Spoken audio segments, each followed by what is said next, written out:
Ezekiel 25:17. The path of the righteous man is beset on all sides with the inequities of the selfish and the tyranny of evil men.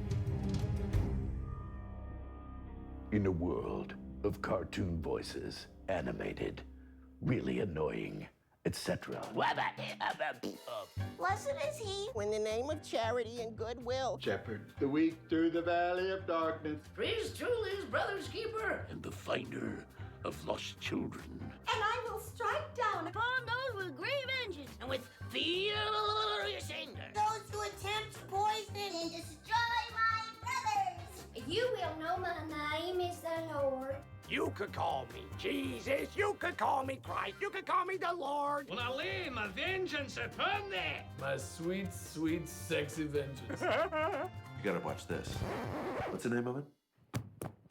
You need to have some on my flavin. Oh, I think I'll have some more martini. Take two. I know that voice. I know that voice. I know that voice. I know that voice. Oh, I know that voice. And I know that voice. I know that voice. I know that voice. I know that voice. From beautiful downtown Burbank. I know that voice.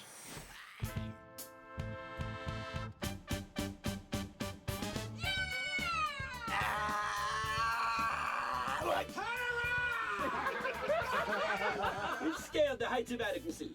You think I'll slight it? You and your tower can go to hell. Nice. Try again. Beat field. That's good. Rolling scene 12X. 12X, action. What about that non-hovering hover car? Is that making the music? Maybe just a little slower for clarity. What about that non-hovering hover car? Is that making the music? Good. Well, that's good. Everybody always asks me questions about what this job is like. Why not ask all of my peers, find out what they think, so that we can show you, everything you always wanted to know about voice acting, but we're afraid to ask. You go to a dinner party and say, "What do you do?" I said, "I'm a voice actor." Okay. Hey, they have dip. Just friends trying to explain what exactly do you do? What do you mean you're a voice actor? What does that mean? Well, I go into a room and they give me a script, and when you hear that, in a world, one man, that's me. You're the one man? No, I'm not the one man. I'm the guy that says one man. Well, wait a second. Well, that's just that voice. Yeah, but did you ever stop to think that there's actually a guy in a room reading that? We've brought people in for tours and to visit and stuff like that, and you really see that it's just, I had no idea this is how you did this. It's I don't know what they such an intricate process that I would say that if people had any idea how much work really went into animation, they would look at it with a lot more sort of a sense of awe. If you think about it, way back thousands of years ago, and the Chinese had silks that they put these rod puppets in front of, and they would project these big images on the silks, and these people would come by the hundreds and watch these shows that would last for days. I think probably the tradition would have come out of puppet shows. God bless America, land that I love. Small voices for small characters. Character voices come from British music hall and vaudeville. Silent movies, the shorts that they did, that Laurel and Hardy did, and Keaton did, and Chaplin did, those broad, wacky, wonderful things. Later, when sound movies came along, they died out. What replaced them? Cartoons. Animated cartoons, did start in the days of silent motion pictures, and they'd have little bubble captions with the dialogue in them. So when you'd be watching the films, that's how they spoke to you, was through the dialogue. And in the late 20s is really after The Jazz Singer was released, which was the first talking motion picture Warner Brothers produced. Animation then started to move towards that, trying to get into sound. Back in the early 20s, 1924, Max Fleischer actually produced the first cartoon series with a soundtrack. This microphone changes the sound waves into electrical vibrations, which are amplified here and sent along these wires to the mixer room. The very first talking cartoon was 1928, was Paul Terry's Dinner Time, and he preceded Walt Disney's Steamboat Willie by a month. What happened was Walt heard about it, the Jazz Singer came out, so their sound. Walt said, we can take this technology and make a sound movie. So they did. Mickey didn't really have a voice in that early movie. He just whistled, and the rest of it was sound effects and music effects. But soon he could talk.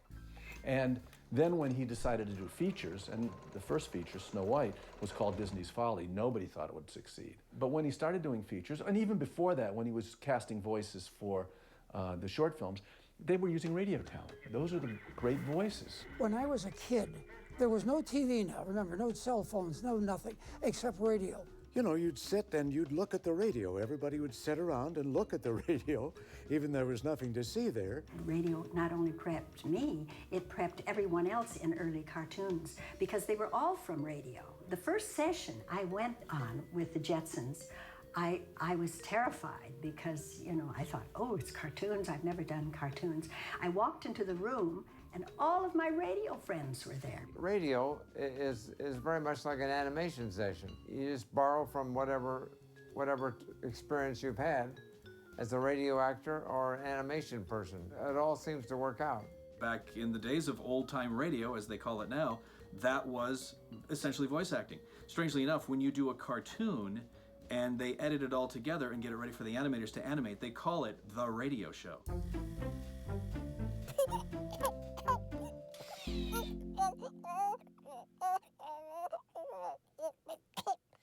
My first real gig was being dropped on my head in a church, which rendered my relationship to the deity problematic. The first one I ever did where I went, wow, these people are reacting like as if I was a baby speaking my first words. It was Peter Falk, it was Columbo. I'd seen Columbo the night before. And my teacher, Mr. Fraser, was doing it in the schoolyard for a bunch of my schoolmates. And I don't know how I did it, but I just went up to him and said, Mr. Fraser, sir, I'm sorry to bother you. This is very embarrassing.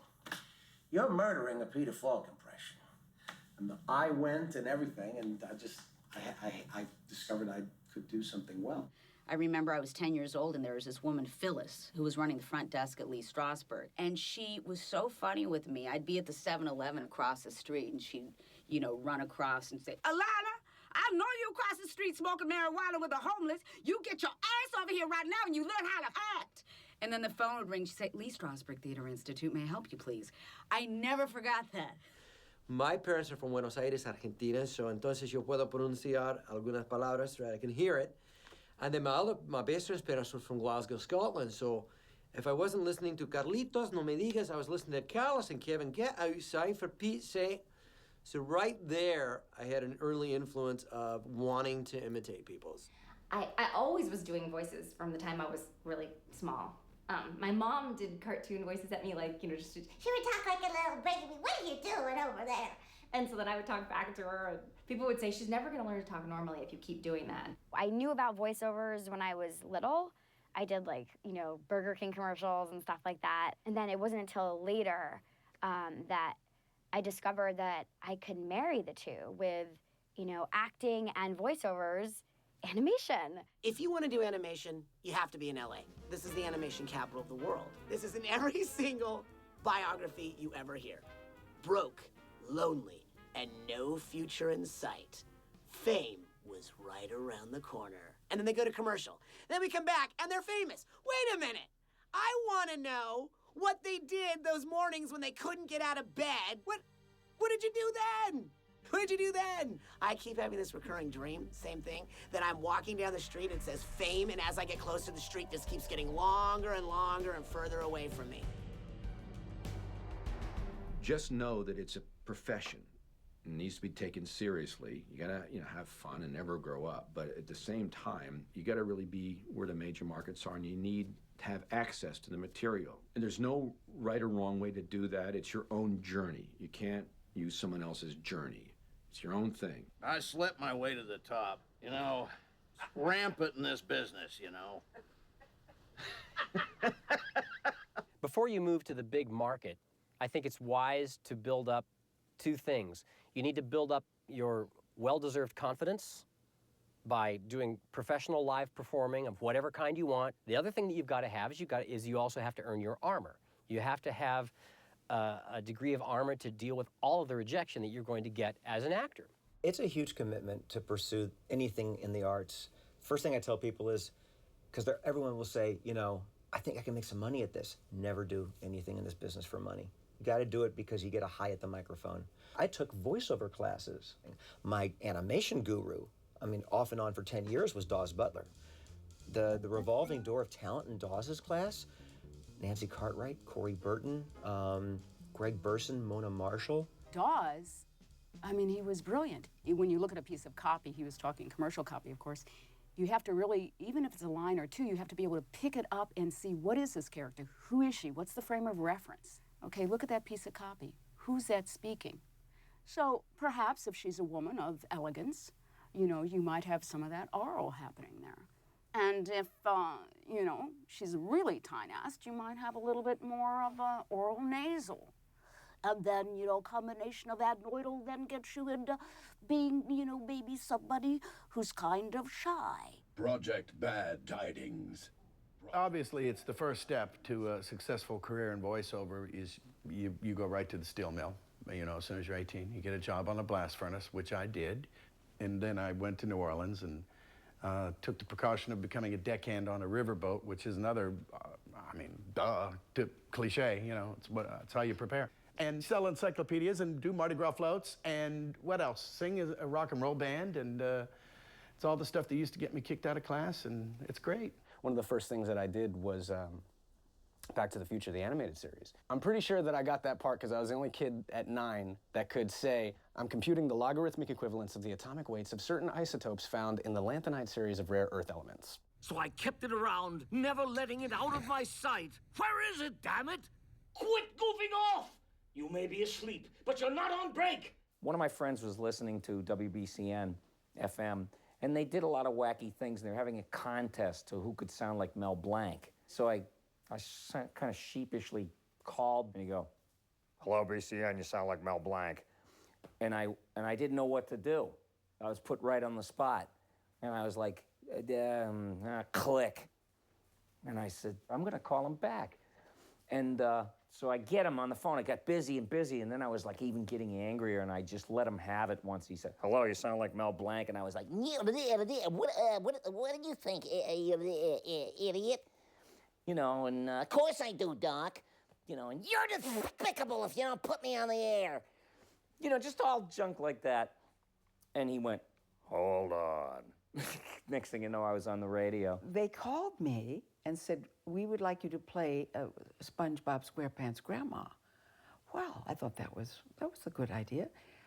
I had no idea how important that was. It turns out to be one of my best credits. You know, you can mention all these things, nothing happens. And so I mentioned that I'm SpongeBob SquarePants Grandma. All excited little children are showing me their underwear. You know, as with many people, it was just so many dominoes had to fall, you know, and you have to find a way in somehow in some weird niche. Walla is the voiceover equivalent of being an extra, essentially. So they have 4 people, generally. They'll have 2 men and 2 women, and they'll come in and they'll do, you know, this background kind of thing. You know, it's usually kind of a conversation, really kind of chick of those. So I did that. That was my very first animation gig. I actually got into animation by being a designer. And one day I happened to go to the recording session. And in about 2 seconds I went, oh, no, this is the job. This is the job you want. Hi, I'm Ed Asner. I love to act. I don't care what form it takes, be it improv, voiceover, narration, anything that requires my pretending to be someone else, I leap at. To be a good voice actor, you have to be an actor. That's all. I think you're born with that talent. You can't teach anybody to act. You can teach them techniques of getting closer or whispering, but it comes from the heart. The good voice actors are so good, the cartoons don't even have to be that good. I gotta tell you, that's the sad truth. When you get started, when you really start listening to what people are actually doing. A lot of actors get into it and they don't know how to act for voiceover. It's a very different style of acting. It's much bigger, it's much more theatrical. It is not about, I can say, what's up, Doc, better than anybody else. You know, no, it's can you read anything as that character? Can you become that character? It's about hearing all those little voices in your head beforehand. When you look at a script and you have to give an A, a B, and a C take, when you look at a script, you have to give an A, a B, and a C take. When you look at a script, you have to give an A, a B, and a C take.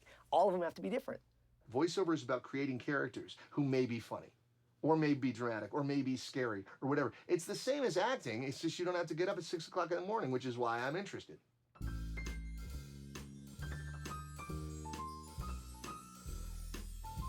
Even before I knew it was Mel Blanc, I would have told you it was Bugs Bunny was my hero, and Daffy Duck, and Foghorn Leghorn. I really loved Foghorn Leghorn. I didn't know who I was listening to back then, except for guys like Mel Blanc. Mel Blanc. Mel Blanc. Mel Blanc. Mel Blanc. Mel Blanc. Mel Blanc, of course, is the name you have to kind of throw out first because he lit the way for just about everybody else. I remember what really astonished me was that Mel Blanc did everything. That's what I thought was pretty magical, was that the Roadrunner and Tweety, Wile E. Coyote and Bugs and Daffy and Elmer Fudd. You break down the voice. It's New Yorkie, it's nasally, and he's a smart aleck. That could be such an unappealing voice, and yet endearing, timelessly endearing.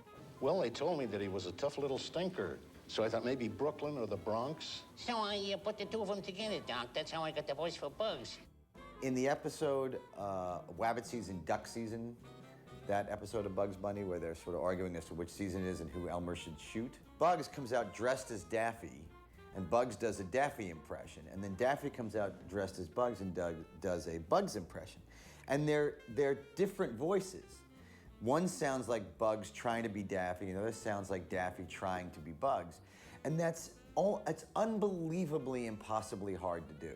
Basically, it was Bugs Bunny stepping in to do an imitation of Daffy Duck. It wasn't Mel Blanc doing Bugs and then Daffy. In fact, I remember Lou Costello writing on a picture, says, to my favorite actor. So Mel actually was a great actor, and that's why he was so good in all the characters. He was a method actor. He became the characters. I was going to a recording session, and we're waiting for Mel, and he's usually right on time. And I turned on the radio. They said Mel Blanc, the famous voice, had a terrible auto accident. He was in a coma for about 14 days. And the doctor got an idea, and he went over to Mel and clapped his hands and said, "Mel, can you hear me? Can you hear me, Mel?" And Bugs Bunny was on the air. And he didn't do anything, and so the doctor thought, Bugs. So he said, "Bugs, can you hear me?" And Mel goes, "Yeah, what's up, Doc?" He says, "Porky, can you hear me?" Yeah, I can hear. So he came out of the coma doing the voices. The characters saved Mel's life. He was in the hospital and everything, and so they wanted me to take his place at Warner Brothers Cartoons, and I said, no, I don't want to do that. Wait till Mel comes back. He broke practically every bone in his body. And so he would record at his home, and I would go to his home in Pacific Palisades, and we'd record there. June Foray is Rocky the Flying Squirrel, Rocket J. Squirrel from Bullwinkle and Rocky. Hokey Smoke, they remember Rocky the Flying Squirrel. She's Natasha Fatale. Of course, Natasha Dudley. When you trace her back, she was on back in the 40s. She's 90 plus years old now, and still working, and still working. So I started with Granny. Oh, it was like 1956 that I started with Granny, and I'm still doing it. Approaching a legacy voice, it can depend. It'll depend on who's running the show. Kind of have to have an ear for, do they sound the same? Is it the same? Is it on the same timbre? But then from there, can they actually deliver the performance? There's much more to a character than just the voice. Yeah, what's up, Doc? Of course, you all know Goofy. Marvin the Martian from the Looney Tunes show. Isn't that lovely? Sir, how dare you? I used to do it like a Winnie the Pooh for my kids. Oh, it's a smackerel of honey. And then Jim Cummings walks in, you're like, that's That's really good. Job one, you got to sound like the guy. You got to do that right away. And then you dive in and you get all the aspects of the personality. And but the first thing is you have to go, oh, that's Pooh Bear, or that's Tigger. And he poaches, Oh, all of this not kicking the ball has made me quite tired. Count out the sounds. Eba, be, boy. Okay? So it's 4 sounds in the word. Chair. Desk. Now, you wrinkle your nose, you make it kind of nasal, and it's boy. And then for the third sound, you push it more. Boy. It's a chair. It's a desk. And then you have to put together full sentences. The boy sat in the chair next to the desk. And nobody can do that, and that's when I have job security. When I got the gig as Fred Flintstone, I was the least likely guy to get it. 5'4", 115 pounds, soaking wet. Hi, I'm here to do Fred Flintstone. They literally looked over me. And Henry Corden, who was the voice of Fred Flintstone, he took over after Alan Reed passed away, was there. And he yelled to the director, would you stop looking at him and just listen? And Henry Corden's, Fred Flintstone was more nasal. To the moon, Alice, it was more Jackie Gleason. Alan Reed was more, Wilma, Bonnie, it was smoother. No, brother. I tried to kind of combine them both, and there you get Fred Flintstone. Every single actor that's worked for me playing the Joker, and there have been many, brings their own twist to it. And that's what you want. If you want somebody to just do Mark Hamill, then you bring Mark Hamill in. Everybody sort of knows the Joker here, when he's up and exuberant. You can't do it quietly. Look here, here's how he laughs. You have to really let it rip. I always approached each script like it was like the first time I'd ever done it. I mean, I didn't think there had to be continuity, that he had to be exactly the same Joker. Because I figured he has multiple personalities anyway. There'd be the traditional where he's wildly exuberant and gleeful and maniacal, and there'd be others where sort of much more sinister and menacing. And I really love all the other Jokers, except for Kevin Michael Richardson. I was feeling a bit screw loose, so I checked myself in. You know why I'm kidding? Because I love Kevin Michael Richardson so much. He's a wonderful actor, but I'm just jealous because he got an Emmy nomination and I never did. I gotta give Mark props. I don't want him coming after me and go, did you really say that? Because I don't think it's funny. I was the best Joker, not you. No. Mark never said that. Mark's Joker is broad and terrifying at the same time. Everybody who's ever played the Joker since really is trying to come up to that benchmark. And everybody brings their own twist to it and has their different thing. The trick is for people not to do an impression of Mark. So, John DiMaggio did a stunning version in Under the Red Hood that was completely different and terrifying in its own right. It was just a very dark place, just allowing yourself to go to that really, really awful place in your mind. And everybody has one. I tapped into it for that, vocally, and tried to make him as evil as possible, and it worked. Does anybody realize how brilliant these voiceover actors are, let's just call them actors? Because they have to get every cryptic expression that you would do on camera on mic. They're storytellers. That's their gift. And man, nobody gets it unless you're sitting in my seat. Actors going to go, it's so easy. It's like, yeah, it's easy for you, because all you got to do is read out loud in your own voice. There is a misconception, I think, that voice acting is just reading aloud. And it's not. At the end of the day, it's 2 different job descriptions. Their job is to be movie stars or TV stars and sound as much like themselves as possible. And our job is to be voice actors and character actors and sound as little like ourselves or as little like the last thing you did an hour ago as possible. People find out what I do and they're like, why? I can do Donald Duck. Do you want me to do it for you? I'm like, please don't. It's my dentist. Or, it's the guy at the bank. And he's like, I can do the greatest Donald Duck. And I'm like, I will give you $5 if you do not do that. And I don't want to be mean, but the soul of this business is acting. And the voice, the funny voice that they put on, if that's what you want to call it, is secondary to the heart of the character that they develop. You always hear people like, hey, My friends say I do great voices. But they're not actors. They don't think like, well, you guys just go in there and like make a crazy voice and then you get lots of money. Like, no, we have to act and then we get lots of money. But, and make a crazy voice. But there's got to have stuff behind it. So it's not about, you know, I can do Christopher Walken, I can do Johnny Depp, I can do, well, Michael J. Fox, I can do whoever. That's great. Can you do anything as them? And can you stay in that voice for 4 hours? Can you scream in that voice for 4 hours? Can you get electrocuted as Michael J. Fox? You know, can you get punched in the stomach as Michael J. Fox? If you can, great. And can you do it without going, hang on, wait a second, just right then? Whenever I get an audition for a new character, I'll look at the drawing of the character. If they have a show Bible, I'll read the show Bible so it says, you know, what city they're in, what time it is. Maybe it's a different planet. And all those factors come into play. I don't necessarily go into a role thinking cartoon. I think, how would this being sound? It starts from the moment you go into audition, when you look at the drawing, when you see the script, and then you look at the character and you see if it's a little girl, how old is she?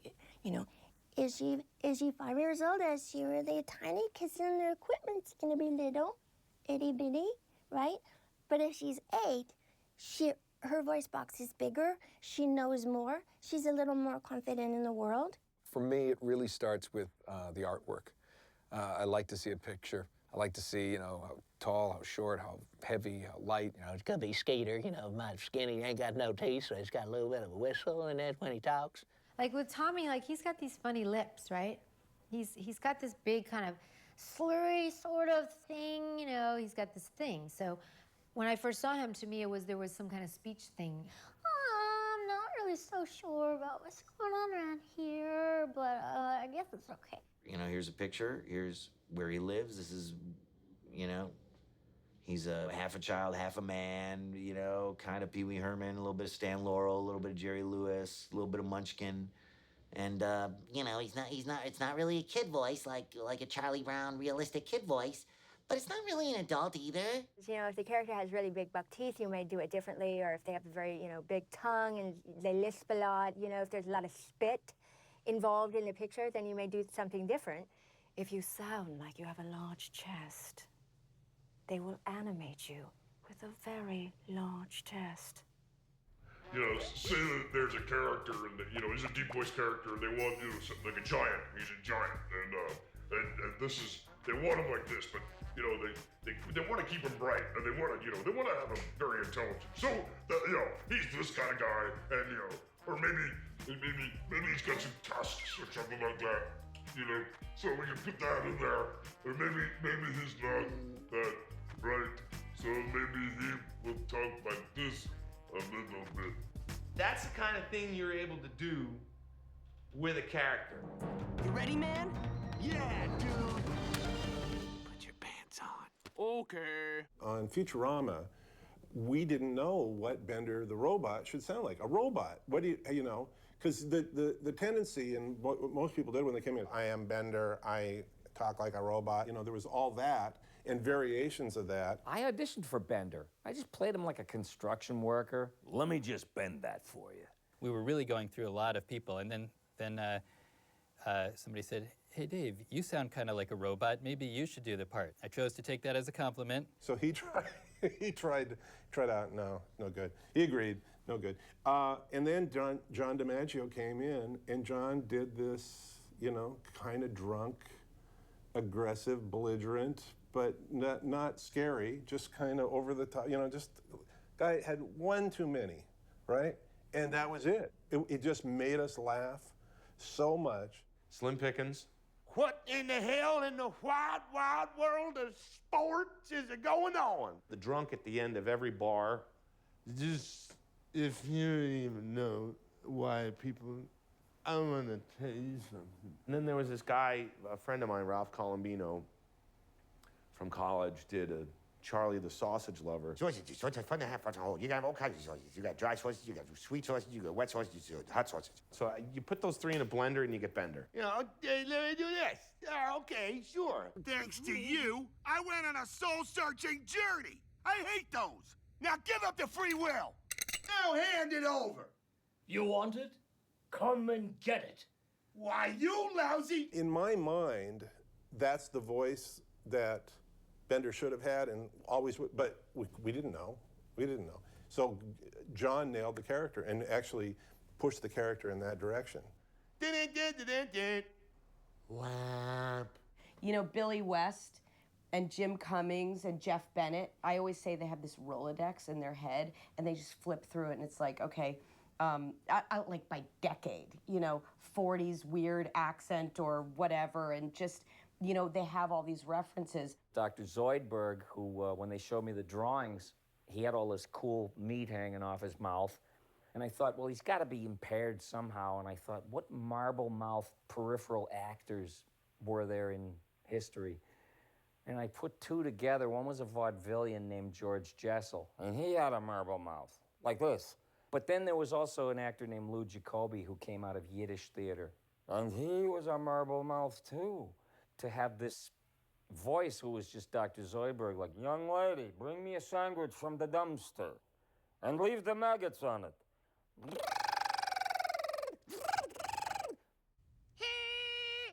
Oh, Danny boy, the pipes are calling. Hooey boy? We come from radio, stand-up, improv, the stage, and music. You have to have an ear. You have to hear yourself in your head. You have to have command of your instrument. This is kind of like conducting music. You know, I've got my score here, and I got the actors there, and you go boom, and the band starts playing. A musical ear is invaluable to you in animated work. The music part of it helps you, because every character has a rhythm. Like if you're thinking of Yogi Bear, it's like music. It was like na na na na na na. There's a certain musicality if I kind of go all over the place. It's interesting. Although I'm speaking right now and I'm going up on my questions, that's kind of the nature of this guy. Like, I don't know, should I really do it? You know, but if I stay on one particular spot, I'm all of a sudden singing a note, you know? And I think that musicality is sort of part and parcel about what voice actors do. The characters that I do, they each have their own kind of, they have their own rhythm, their own kind of beat board, their own kind of, I mean, you know, Nelson Muntz, that's pretty rough. Kind of maybe akin Nelson Muntz to, And the thing about huckleberries is, once you've had fresh, you'll never go back to canned. It's forceful, right? And then you get a Ralph Wiggum, and his is sort of lilting, right? And kind of lifting. And you could sort of, if you were to sort of graph it out in the hospital, you know how you have a heart rate thing? Ralph's would be all kind of wavy and light, and Nelson's would be... There's a cadence, and there's an intonation and a rhythm to characters, and I think that's the music in them. The bad guy walks into the saloon or whatever, you'll notice the theme from the movie shifts into a minor key. And bad guys have minor keys. A lot of us are musicians. Some of us are singers. Some of us can play beautiful piano like this. I unfortunately am not one of those guys. I've heard directors trying to tell, actors how to do a line, and they'll say, no, Mike, you don't understand. Okay, now musically, that's ba ba ba ba ba ba ba. Okay, and the guy will go, no, Mike, you don't understand. And it's like, no, Mike, you don't understand. And if you're musical, you give them what they want that much quicker. It also just enables you, when you're taking apart like an impression, you can do it musically. Like you think, like, guys, if you're doing walking, the first thing you gotta do is think of like where he sits in a scale. And that's like, that's the note. So you got that. Then you start putting music in. And it's like on the ends of the words. You go down, see like this. And you get fun. You go up. And it's like notes on a staff. You know what I'm saying? And I see that he's taking his time. He's pausing, yes, and ending up on minor notes, sometimes no punctuation. Mary had a little lamb. Wow, he said, suspiciously. I like my James Gandolfini. He's one of my favorites because The Sopranos was a good show. Marlon Brando is brilliant. What do you think you're up there, Queens? Well, I did all the Wizard of Oz. I want to go home. I want to go home. Honey, I'm Uncle Henry. I'm frightened. Rosie Perez. You saw that I love you infinity plus infinity. Sometimes when you win, you actually lose. Singing George Bush. This land is your land. This land is my land. I'm a Texas tiger. You're a liberal wiener. Even if you don't really do the impression well, you're still doing a character. You're still doing, you know, your version of that character. I was reading that Family Guy script and gonna go in on that audition. I was like, man, this is such a good script. How am I gonna get this part? What if it sounded like Buffalo Bill from Silence of the Lambs? And they were like, what does that even mean? And so I did all the lines like that. Can I interest you in a 16-piece, maybe with some extra honey? Would you like a Pepsi? And it started there. And so I did all the lines like that. And it just sounded so weird that I think they liked it.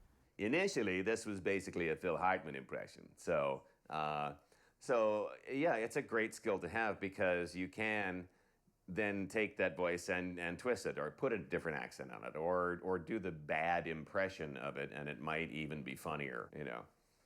I think Hank Azaria said that, you know, he's just doing bad impressions. They're wonderful voices. He's amazing, you know, and they fit the characters so perfectly. But, you know, they're basically kind of a little off impressions. Lou the Cop, for example, is pretty bad Stallone, pretty lazy Stallone. Chief Wiggum is sort of almost kind of Edward G. Robinson-ish. Or anyway, the Mel Blanc imitation of Edward G. Robinson. Moe is a bad version of Al Pacino. So yeah, but you know, they're imitations to me, but they come out as character voices. Yeah, I was just thinking what a good parking job I did with it. Yeah, hey, that is nice. Hey, Lou, check out that park job in 7A. Ooh, that's sweet. And there's always that fun game of going, who is that? Who is that? Or listening to commercials and hearing a voice and going, I know who that is. You're on SpongeBob? I love that. I love the fact that they don't know it. Look, Mr. Krabs, what do you mean you don't know? I love, like, the look in the little kids' eyes when they find out and they say, you know, can you do the voice, which happens nearly every day. And it's sort of the way their eyes pop. Bobby kind of sounds like this, Larry. Are you a Jewish fellow? That's so interesting. I do love the fact that Nancy Cartwright is a woman, and she plays Bart Simpson, and it freaks kids out. Kids will say to me, do Bart, and if it's a little guy, I'll say, close your eyes, because, come on, I'm a chick. I don't have 9 spikes on the top of my head. I'm certainly not 10 years old, but, you know, for a little kid, close your eyes. Hi, I'm Bart Simpson. What's happening, man? So all you hear, all you need really is the sound, right? I think it's great. On camera, I'm pretty much limited to, you know, what you see here. I mean, yeah, you could put me in old age makeup, and I could play an older version of myself. But you can't put me in young makeup and make me, you know, 10 years old again. But I can play 10, you know, in a cartoon. I could easily do that. I could play, you know, an older version of myself. You know, I could play a female if I wanted to. Doing a show like American Dad, we have such enormous casts every single week, and because we can't, you know, be using 20 or 30 actors, we have to fill in and do a lot of different characters. So I've gotten over the last 8 years to really be able to stretch my range and really get an opportunity to do things that I wouldn't normally have gotten to do. Animation, I think now, for me, takes the place of stage. Because stage, I could do lots of different characters that I would never get cast on film. But it's like stretching. You know, you can stretch on stage and do, you know, very bizarre old men or young women or boys or whatever you want to do on stage. You can do the same thing in animation. Everyone's kind of got a little bag of tricks and a little cart that they bring around with them, actually. At least that's how I look at it. You know, occasionally someone needs a... like a pig, but that can be... You can open up the chambers in your throat to make it larger. You can modify the column of air.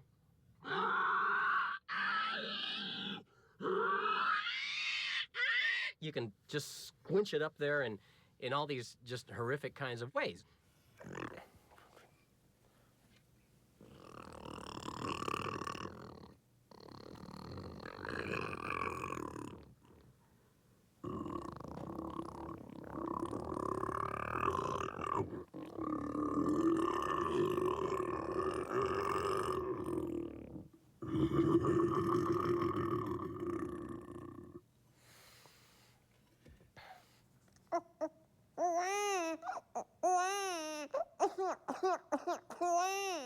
What, you want a Jewish baby?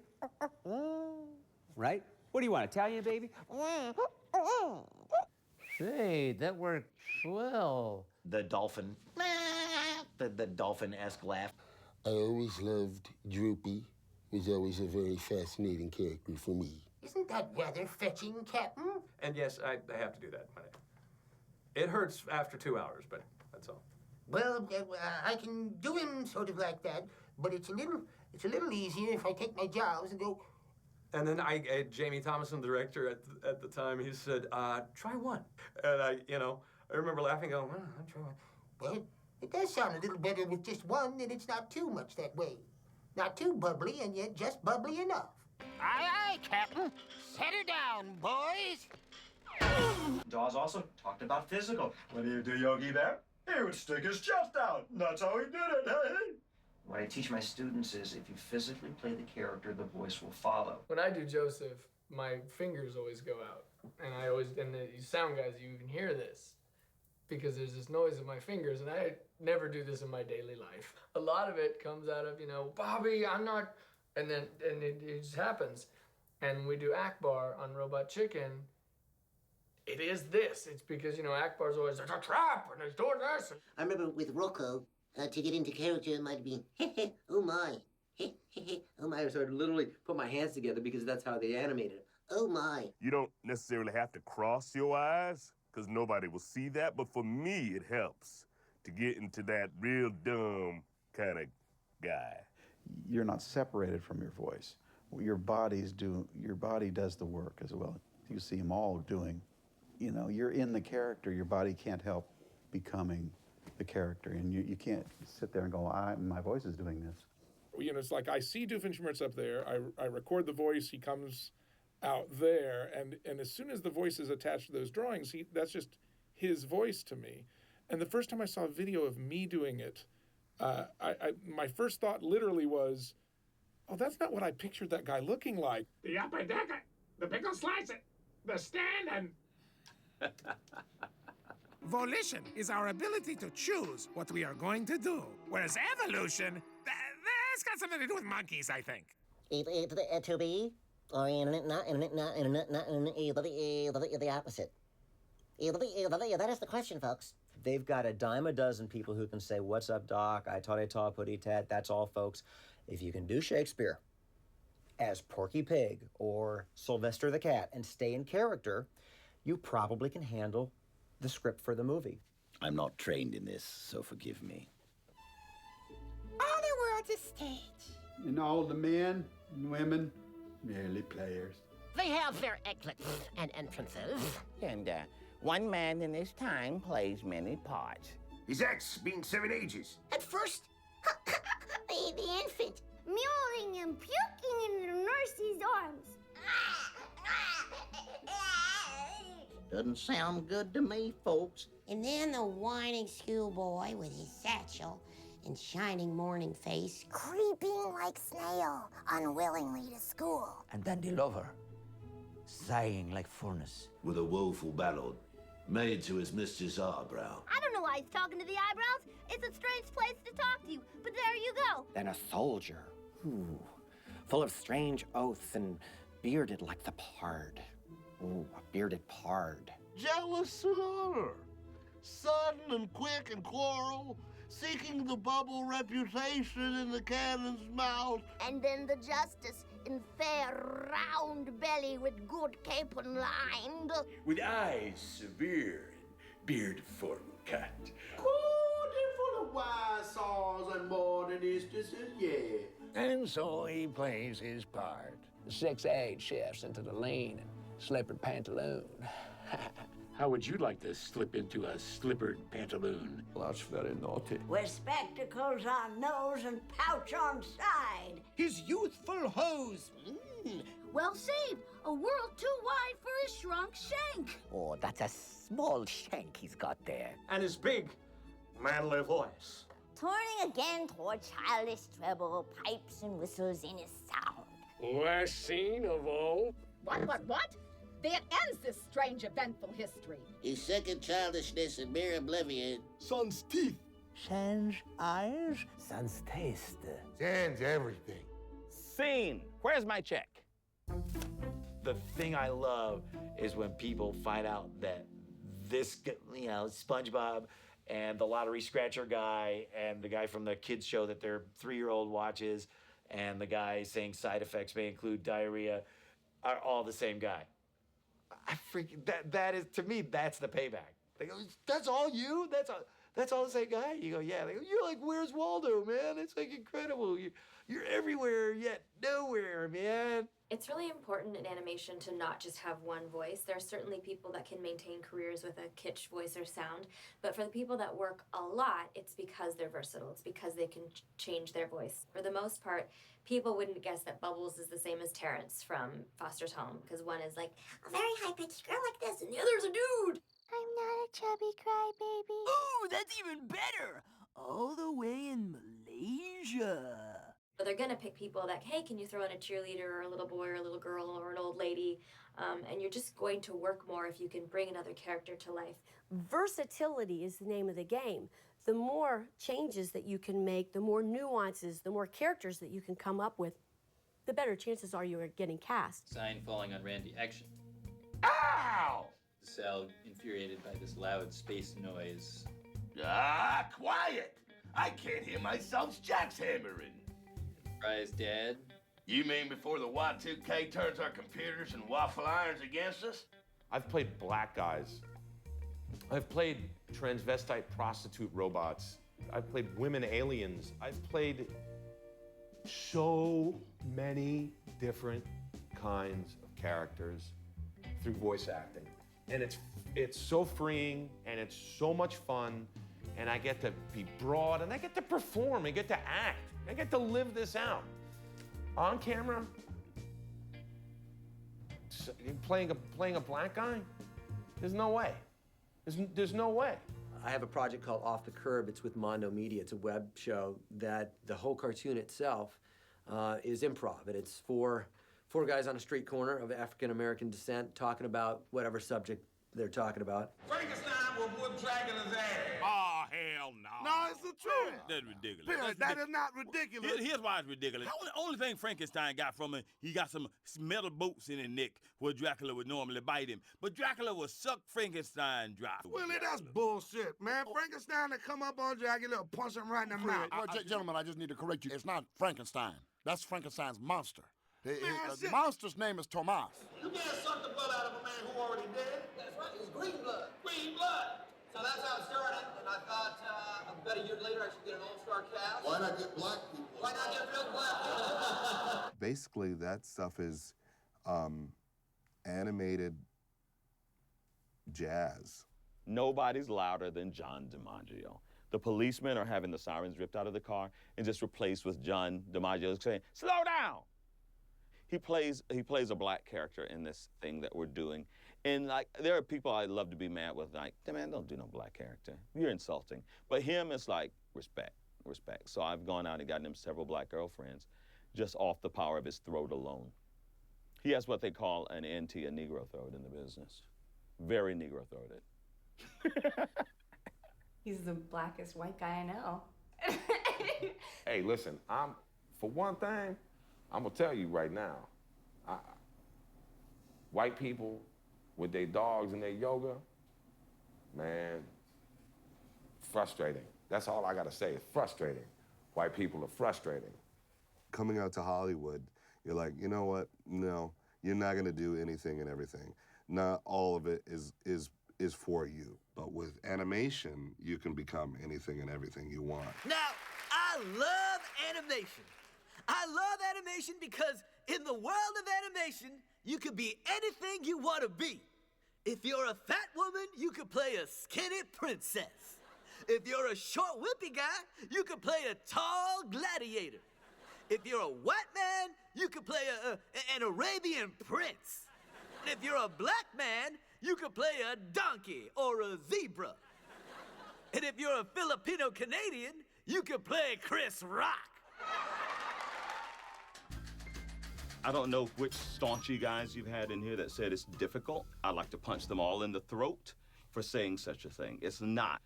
Anyone can do this immediately. Get in your car and drive to Los Angeles.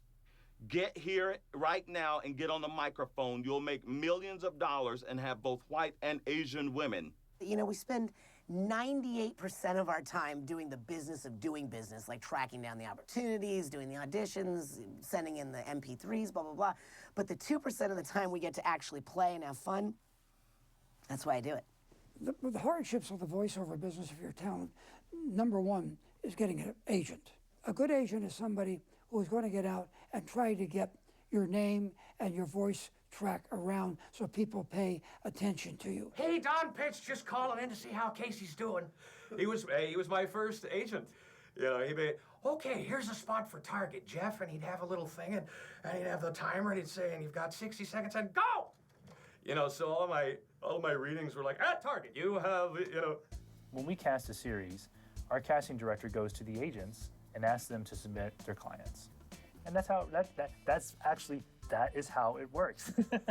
Primarily, my job is to find the talent and to narrow it down to the top choices of people that I feel would be best for a part, pass them on to my showrunner, my creator, my director, whoever is making those final choices, and then work with them to get the best people in the booth. We do tons and tons and tons of auditions. I remember back when we were at Disney, we had to do a PowerPoint presentation, and we calculated that, you know, we did somewhere in the neighborhood of, 5,000 to 15,000 auditions a year. And I'd been there at the time for over a decade. I'm not a math major, but that's a lot of auditions. Auditions are our chance to shine and to really show the writers and directors and producers we're the right person for the job. The directors bring voice actors in because they know they'll perform and they'll do it right on the spot. You got to be able to do it, or you'll get the heave-ho. The union standard is a 4-hour session. It's either 9 to 1 or 2 to 6. And they've also got to record an 11-minute episode or a 22-minute episode, plus a whole bunch of ADR from an episode that you did a couple weeks ago. And then the animation came back on this other episode, and some of the lip assignments aren't right. We had to change the lines, and these jokes weren't clear, so we rewrote some of these. So, and that's all in a 4-hour session. You don't really have a job. So you could be going to Cartoon Network all the time, and you feel like you have a job, you feel like you're involved there, but you actually don't work at Cartoon Network. You were hired for an hour, like every other week, for 8 weeks, and then maybe you'll be able to go back there, but it's kind of a very tenuous thing. It's this vagabond kind of lifestyle, and you go in and, you hang your shingle in different little places, and then it's time to be moving on. CD complete, Skipper. Excellente, Kowalski. Now all we have to do is blow up your hard drive. Yes, of course. What? Just like to say that today is the last day of Penguins Record.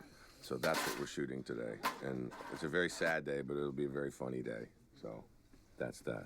All right, we're gonna look at Q1. This is show 327. Here we go. Somebody, they launch. It's got everything. You've got laughs, you've got villains, you've got people just having a good time, cracking each other up. That's what we have to get as well, as like the behind the scenes, because usually the show is the show behind the show. I get to sit here and watch these guys goof off. Explode! Excellent. And here it comes, Q39.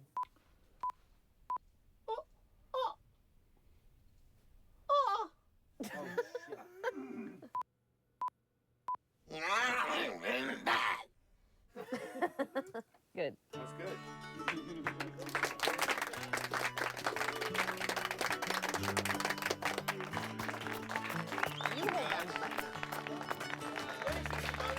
See you at the pool party.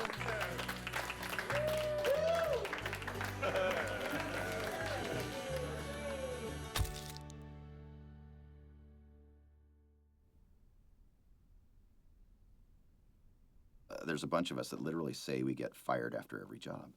And that sort of mentality to live by on your day-to-day thing when you've got bills to pay, that fear and that terror that comes with that, I think sort of subsides when you're so grateful every day for when that job does come. And I didn't start doing voiceover full-time until I was 40 years old. Spike Spiegel from Cowboy Bebop, that became a huge benchmark. It was right around that time that recorded. And none of us really knew how big that thing was going to be. And as it turns out, that was one of the biggest things that ever happened in my career. And fans pointed out to me that that was the first anime that was their gateway into that whole genre. With foreign dubbing or anime shows like Pokemon, Naruto, it's already been completely created, animated, released somewhere overseas.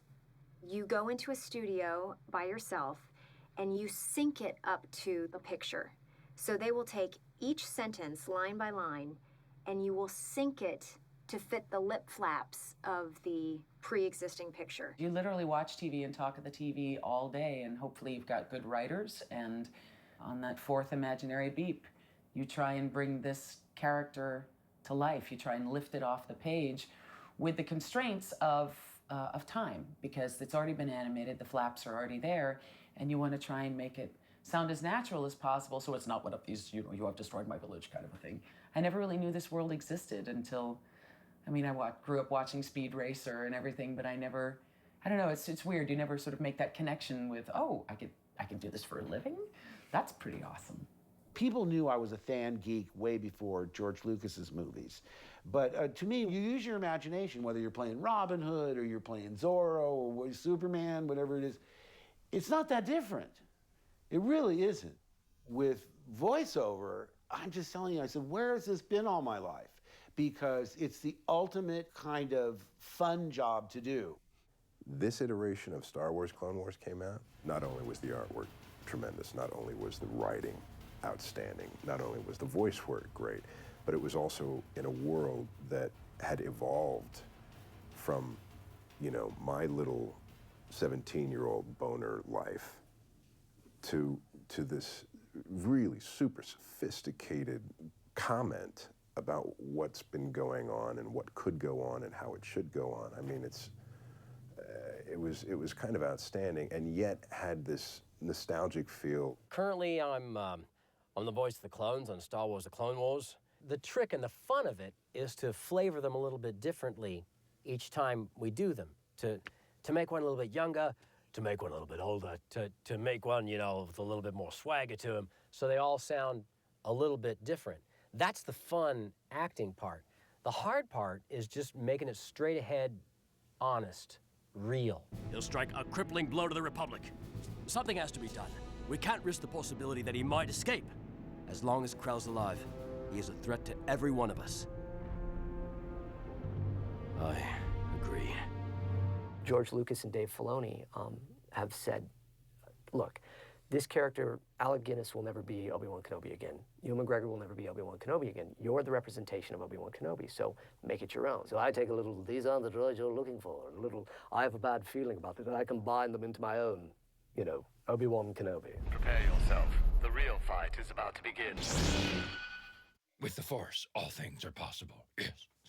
Find a way. We shall. We all grew up Star Wars fans. We know these characters like the back of our hands. Dave is the same way. Dave was a fan before he was an employee. It's my job to get the best out of them, to get their greatest performance, to get their greatest part, what makes them creative, into the episodes. And you can't disturb them while they're being part of that creative process. Just like there's an actor for every role, there's a director for every project. We usually start out with a table read where we just hear the script for the first time, and I'm beginning to tune in on what the different actors are doing and making notes about what we might fix or adapt. I come in with a plan, right or wrong, and if it's wrong, you'll fix it, and if it's right, you're a hero. Gordon Hunt was, like the godfather of all of us. And this was passed on, by the way, to Ginny McSwain, to Andrea Romano, who followed in his footsteps. This was the core team of individuals who sort of set a precedent. Gordon Hunt was the voice director at Hanna-Barbera for many, many years. And so it was just a real actor's director. And because of the nature of the way we make cartoons, which is we record the voices first and then animate to that, you affect the entire process if you don't get a good performance from the actors. Being from the theater, I was envisioning the characters as I might cast them for a play, rather than just looking down at the page and listening to the voices coming in. So I think inadvertently, that's how we came on that style. Gordon was really an actor's director, and so he instilled in me the fact that these people on the other side of the glass are actors. They're not mimics, they're not puppets, they're actors. It's almost like their voice is their movie star face, and that's what they're really bringing to the party. Just being on the other side of that glass, I know what it feels like, so I'm really sensitive to making people feel comfortable and getting them loose enough that we can just play around. Actors love to play, especially voiceover actors. You just want to, like, play. But I will credit Andrea Romano for essentially teaching me how to voiceover direct. She just has a very casual, easy, keep it going, only get as much as you need, playful style. And I've adopted that when I started directing people. I probably use as many different styles of directing as I can, and I try to deal with every specific series differently because, you know, I'll direct a Batman episode and then go to a SpongeBob episode, and they couldn't be more different as far as the energy and what we're doing. They all still have to be honest and real and genuine, and so I always deal from that point of view. To be a good voice director, you do research on the story. You have to know the story you want to tell. To be able to give direction without line readings, like saying, "Oh, say it like this," and I'm walking through the door. I mean, because it's not my performance anymore. It's a director's performance. So you're on a boat, and and they're doing the character for you. They're doing the character for you. They're in the story going, so you're in a boat, and you're swimming along, and you say, and I peter out at that point. I'm like, hi there. They sense whether the actor will be happy with a line reading or won't be. I don't mind line readings at all. I will do anything to get a performance. I will do anything, and have, almost. Charlie's the fastest director ever. He'll give you a line reading because it's the best direction. He is an exception to the rule. Can we show Charlie right now? Charlie, I love you.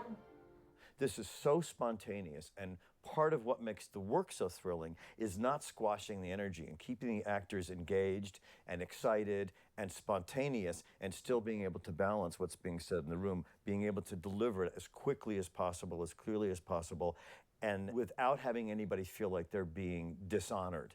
And with computers now, anybody can sit at home and make a little animated piece. And you can get that out there and people can see it. And so many folks are getting, the invite either to come and create or to do, a show of that little bit that they created on the internet, some little YouTube film. And that's how they're getting word out. That's really great. Yeah. As far as getting your work out there to be seen by industry professionals, I think the game has totally changed. At one point, it was friends of friends, and that was you could only get your foot in the door if you knew someone else. But now, when I'm searching for talent, I'll go on the internet. Technically, as a guy who has his own podcast and a producer side of things, it's great because I take my laptop or my iPad and a plug-in USB mic, and I go to Johnny D's house and we sit down. Boom, here's the mic. Get a drink of water, and we just talk about stuff. I am actually quite astonished at who I was lucky enough to find for my podcast this week. That's right. Tracy. Tracy Morgan. Genius. That's what they told me I had in the Bronx. I had genius in my mouth. Thanks. I got you going on it. Nice. So now I got, 6,000 or 7,000 people that listen to it every day.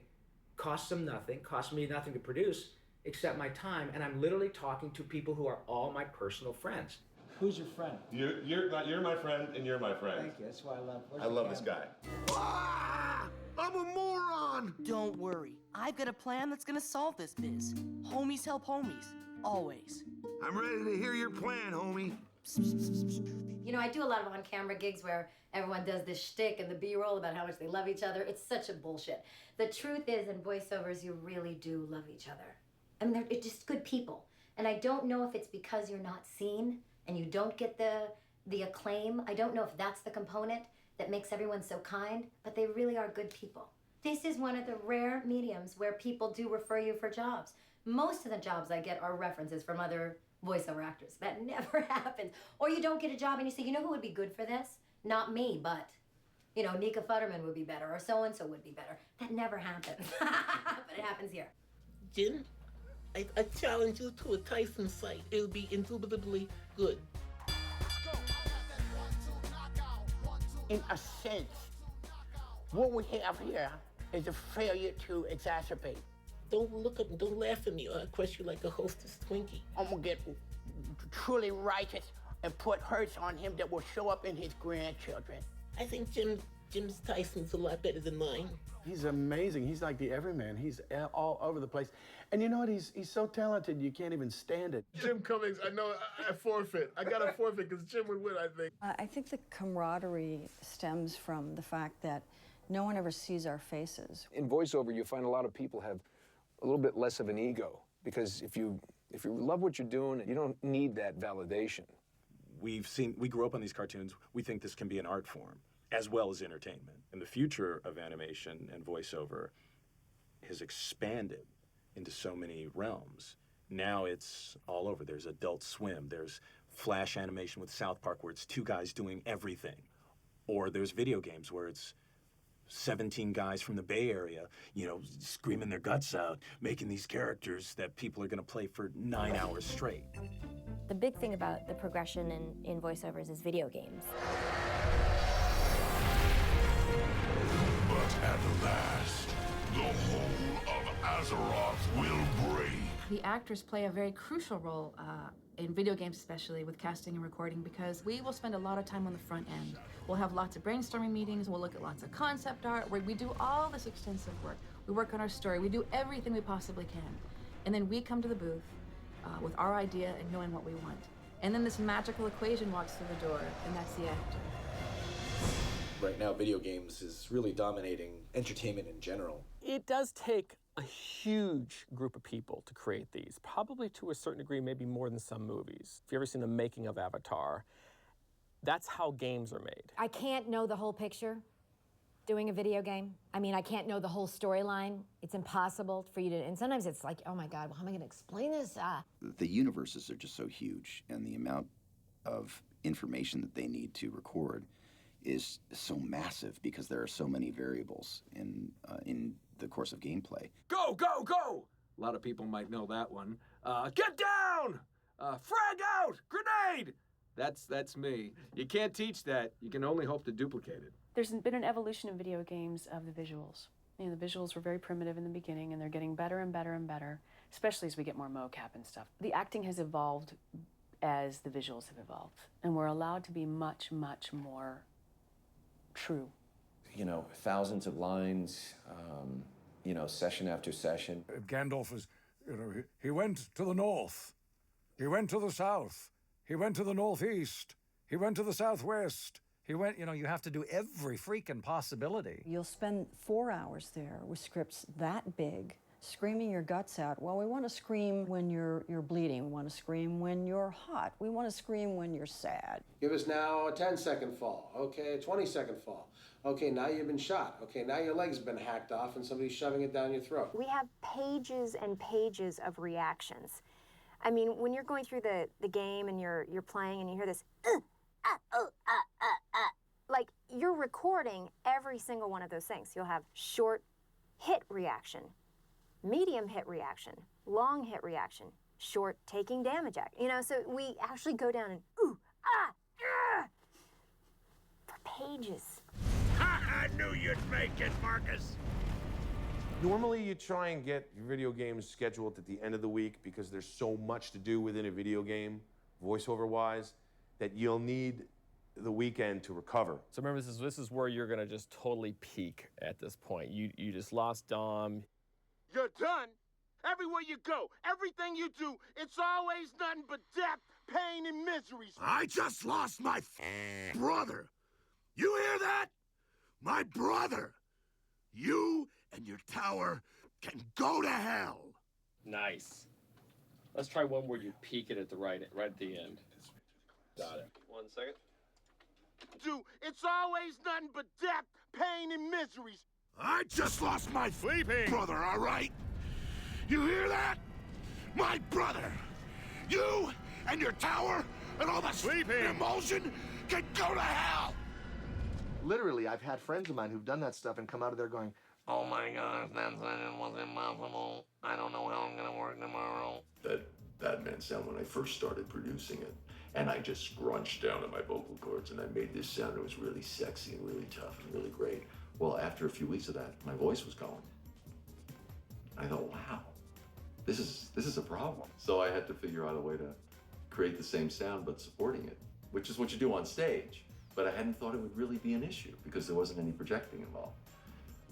So you do have to keep your voice in shape. You need New York, you need New York, you need New York. What did you do today? A minute or two to do a thing that's distinctly hard to say, but harder still to do. If it beat it to do, a quarter to do, the rat-a-tat-tat-tat-tat-tat, and the dragons will come and they sound the drum at a minute or two to do today, a minute or two to do. Okay. I sing. I sing on the way to work and I sing on the way home from work. If you warm up properly, you're not going to get hurt. And if you warm down properly, you're not going to get hurt. It is an instrument, so just like anything, you want to keep it warmed up and have your session when your voice isn't too tired, because you can't curl the heaviest weights if your muscles fatigued. The same with your voice. You can't go to a football game and scream and then expect to get behind a microphone and have your instrument work for you. I've known guys with bleeding vocal cords because of the work they've had to do. Or guys that have lost their voice and weren't supposed to talk for a month. If I've injured my throat, if I've overworked my voice, there's something called Entertainer Secret. It's just an herbal thing. You spray, you breathe, it feels good. Alkalol.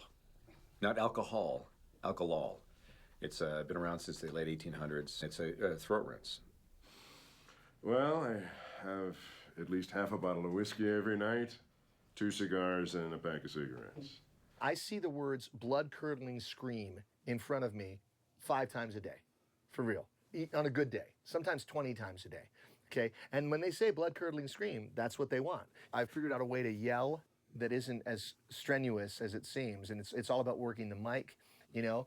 It's like, as opposed to, you know, if I yell, I'm like, ah! It sounds like it's really loud, but it's not. I'm kind of containing it. And it's the same with like movie trailers, when I do movie trailers and you're doing that whole, you know, rated R, coming to a theater near you. It's like, it doesn't sound that big, but when you're on a mic, it sounds huge. There's nothing wrong with your television set. Do not attempt to adjust your picture. We are controlling the transmission. This is my voice on TV. Dad, you're ruining the mood. There's a certain distance that you want to be, and if you're too close, it's going to be, but there's an awareness of what that mic can pick up. And I can learn sensitivities to that, so I can play around with my voice a little bit more, get more out of it. If I go, you see how that moves? It hits the microphone really hard. That's called a pee-pop. If you're recording and you get a pee-pop, take a pencil or your finger, it splits it, and it makes the air go that way instead of that way. Hit it, Dizzy! Omega 2 is online. We're pinned down near the museum. Request evac. Omega 2 is online. We're pinned down near the museum. Request evac. Each of us have our own particular bits. Some riff on particular things that are funny. I mean, like I like to. It's you can always put a cricket in somewhere and it seems funny. Just did that with album. Fred Tatasciore is really good at that too. He's Yeah. just yeah, it's like they love doing that kind of stuff. Sometimes when I say, your speaker. Sorry, man. That's when I just take them off. Then when they're actually trying to perform, just hit the button. Voiceover acting is the best kept secret in Hollywood. That's now sort of starting to get out there.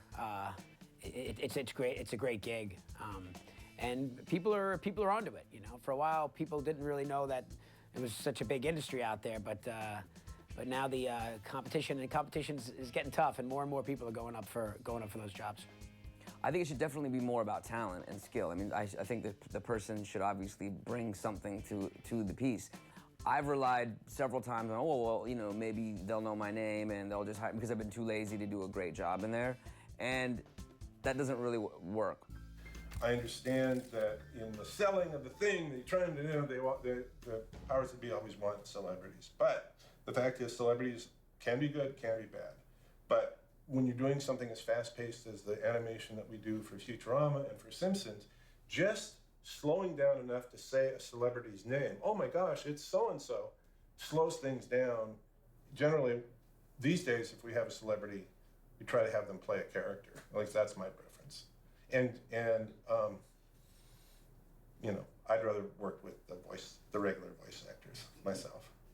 Somewhere or everywhere, there's a 19-year-old firebrand. They're sitting there going, wait a minute, I want to do what Rob Paulson does. I want to do what Jimmy Cummings does. And it's like, you mean I have to go be a celebrity first and maybe win a few Oscars or Emmys and then they'll let me audition for a cartoon?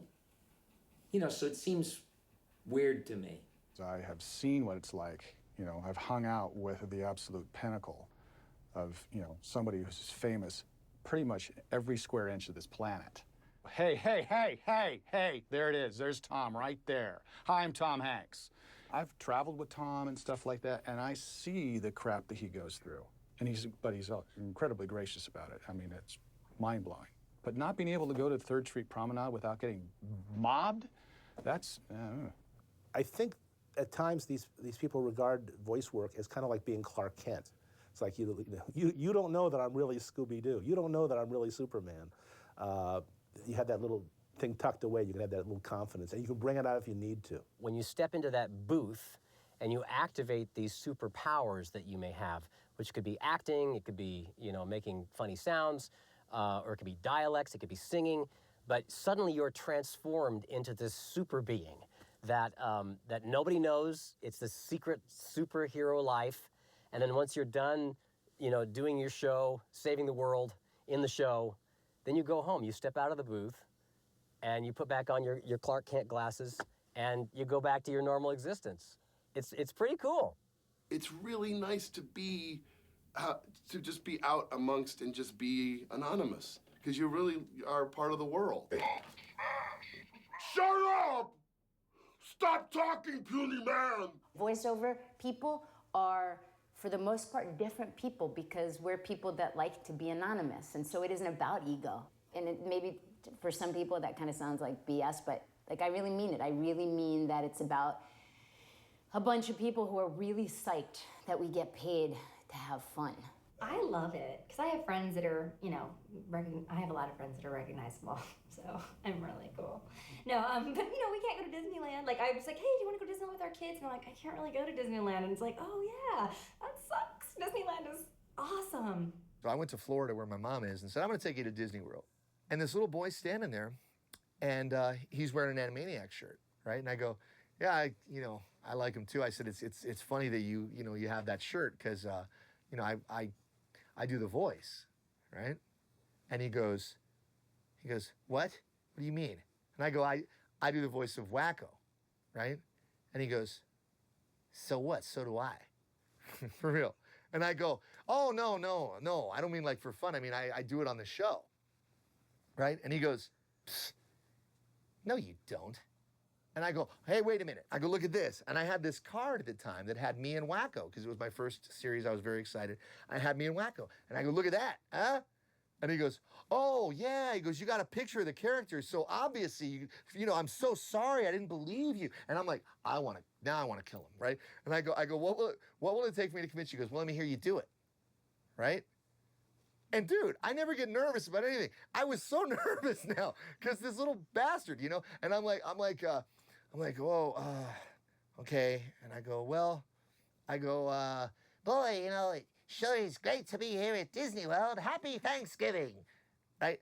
And he looks up at me and he goes, I do it way better than that. I live in New York, and after the attacks on 9/11, we were getting all these, hundreds of meals ready. And this one guy, in the middle of the night, like 3 nights into this, he goes, so my day job is I'm an architect. He says, what's your day job? I said, well, I do voices mostly. He went, I knew it. He said, you're the guy who does Batman. You're that Kevin Conroy. So he goes into this dining hall. And this is, the first week after the attack, and there'd been like just this somber sadness. And you hear him go, guys, you're not gonna believe who's been cooking your dinners. It's Batman. There's this long silence and you hear, bullshit, from the back of the place. And he said, then someone else says, make him prove it. So I thought, oh, this is good. So I'm in the back kitchen, and I do from the back kitchen, I am vengeance, I am the night, I am Batman. There's this long pause, and then you hear from the back of the place, holy that is Batman. And suddenly people were laughing.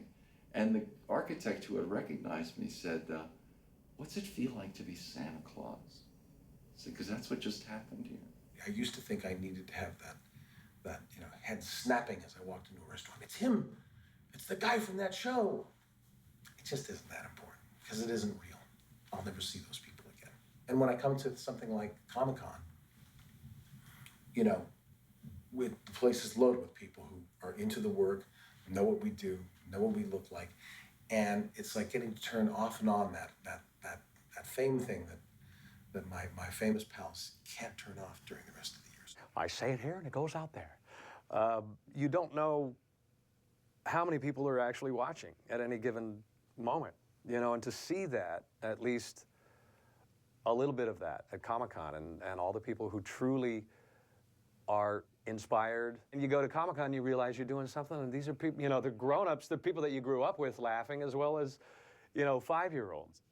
And it makes it really special. If we go down to the comic book store today, we'll get free comics from everybody, and then I'll have 6 comics instead of 7. Well, I've been going to Comic-Con. This will be my 16th year. Like, me and Comic-Con are old friends. But Comic-Con is like the place where nerds commune in their natural habitat without fear of exterior persecution. Comic-Con isn't just this grassroots marketing opportunity. It is a place where people who live and breathe and bleed for this stuff go to be passionate with one another. The cons are great. It's like I'm a Beatle. It's nuts. This is gonna be fun. All right, big day, Comic-Con. I should have put some of that eye stuff on my face. I have to get my boxed lunch.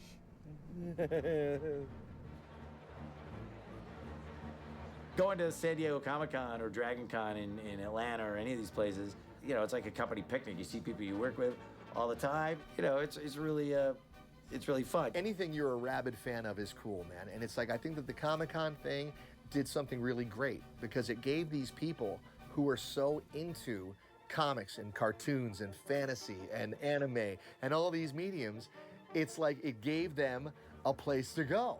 Yeah, conventions are a trip. It's really been amazing to see the fans. Isn't that ridiculous? These people are that sick. They're super fans. We do a signing and we get to interact with the kids and fans, that's always great. And we'll put the date so we all know where we are. Yes, thank you. All right. It's a chance for somebody who you really like something, and you get to actually meet the people who do it. It's a place where fans can completely be themselves, where they can live out their fantasy with people that are of like mind. Good for them. Oh, my dog, I'm dyslexic. These people know who we are, and it's really lovely. We're treated like rock stars, and these characters have such a profound effect on many people's lives. And that's a very special thing to be part of. It's also cool to meet all the people who actually want to see you. That's fun. I like doing panels and stuff.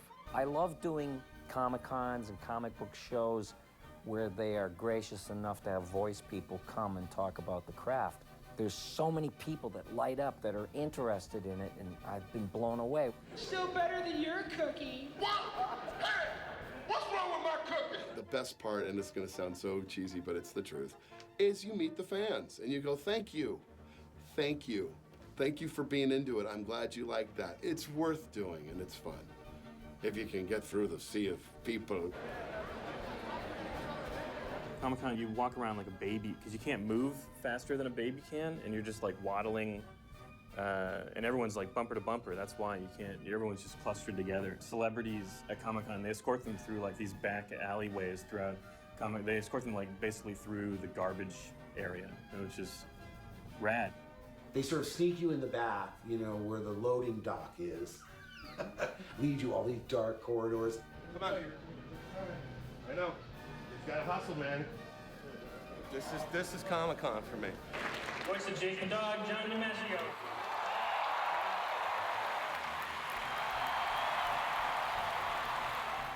I wanted to make this documentary because I wanted to honor these people. I wanted to show that my peers are really incredible. They're an incredibly talented bunch. I wanted to show those people. I wanted to show their face. I wanted to show them as champions of the industry. On the count of 3. 1, 2, 3. You guys are the best.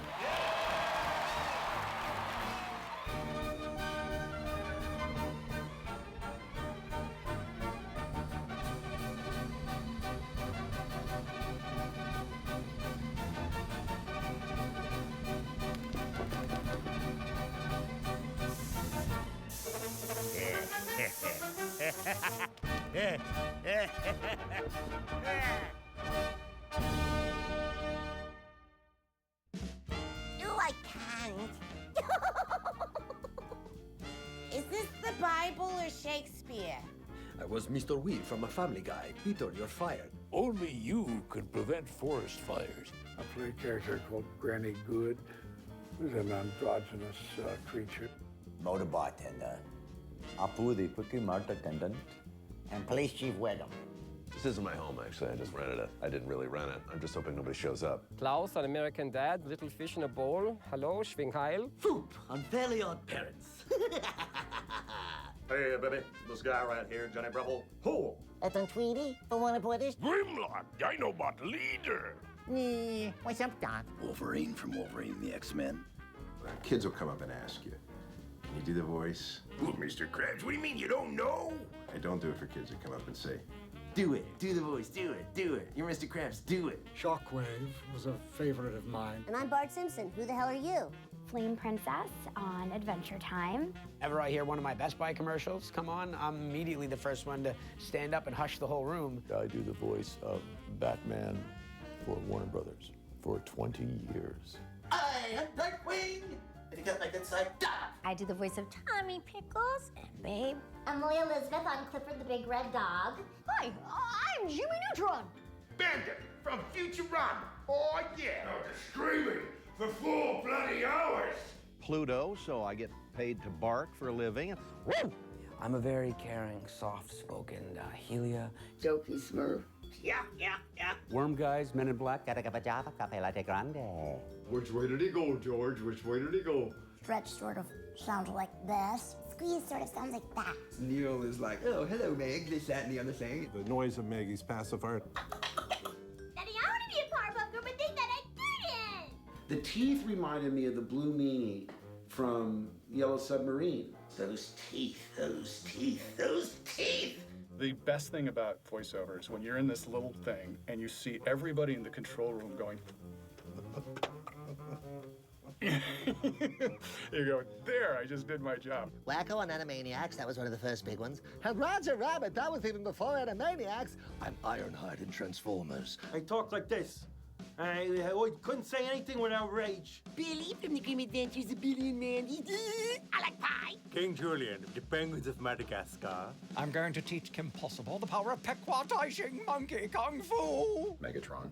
Is excellent, yes. AKA Spider-Man and AKA Creepy Promo Guy. SpongeBob and his snail Gary. Ow. Lur, ruler of the planet Omicron Persei 8. Can I crash on your couch? And Hermes, the Jamaican bureaucrat on Futurama. Judy Jetson on the Jetsons. Olivia on Family Guy. Oh, Stewie, what are you doing? Chester McBadbat, ace photographer and friends of Timmy Turner on Fairly Odd Parents. It's a perfect day. It's in the mid-70s. Humidity is 60%. I know all there is to know about computers. Just ask me anything. My name is Izzy. Yahoo! I play Hotaru and also in Naruto, she's old. Based her on Pepperidge Farm, remembers? You, quadruped, speaking the English? Forgot what I was supposed to say. Is that what I do, George Bush? Can't remember the next line. What was it? Stay tuned. Coming up next. Member FDIC. They hand you a sketch of the guy, and they can do that thing where it's like, well, I think he'd sound like this. I look at it and I'm like, I guess he sounds like me. Is that cool? Can he sound just like me? Because I can do that. It's really hot. This is awesome. Queen Chip Jurgilak on Fairly Odd parents. I'm the chief, ain't no flea. Dr. Rick Toffen from the Call of Duty Black Ops Zombie levels. That's true, that's one there. Holly McShane from the Kids from Room 402. She collects spoons. Space Ghost Blue Falcon, Powdered Toast Man, Roger Ramjet. I can't remember. Pinky from Pinky and the Brain. Narf. Yakko from Animaniacs. Cleveland Jr. on The Cleveland Show. Daddy, will you wipe me? William Fontaine de la Tour d'Autrive. SpongeBob SquarePants' grandma and Mrs. Lopart on Handy Manny. I do the voice of Master Shake on Aqua Teen Hunger. Force! Phil is kind of like this. You know, he's just a boy, he's a little guy, and he's a lot of fun. Bubbles was. First I thought Mojo was a nice monkey, then I kicked in his face! Elmira from Tiny Toons! Obi-Wan Kenobi on Star Wars The Clone Wars. Fred Flintstone, yabba-dabba-doo. The Hulk?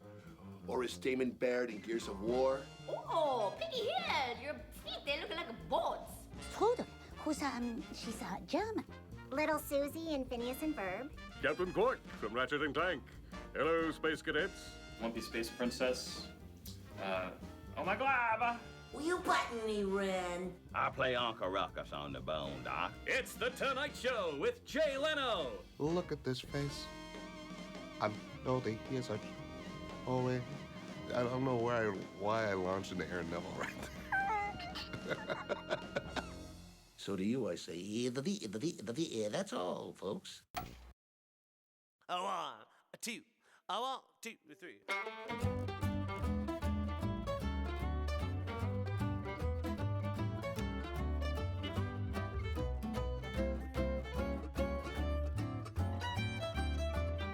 Stagger downstairs on that Saturday morning. Hey brother, hey sister, hey, say it again. Hear my old familiar friends coming out that speaker horn. Hey brother, hey sister, hey, say it again. From Bugs to Daffy, from Stimpy to Rand. Hey brother, hey sister, hey, say it again. Yeah, I seen them all once and I'd watch them all again. Hey brother, hey sister, hey, say it again.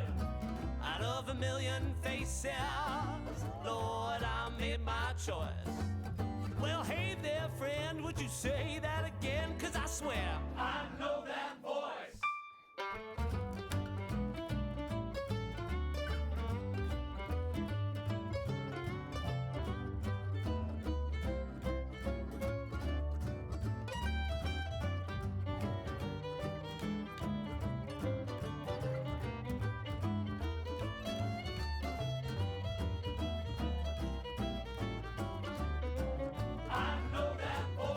Coming home from school or as a late night snack. Hey brother, hey sister, hey, say it again. You know your cartoon buddies, man, they always got your back. Hey brother, hey sister, hey, say it again. Be it Dudley, Bender, Elmer, be it Moose or Squirrel. Hey brother, hey sister, hey, say it again. Bringing joy, bringing laughter to every boy and every girl. Hey brother, hey sister, hey, say it again. Out of a million faces, Lord, I made my choice. Well, hey there, friend, could you say that again? 'Cause I swear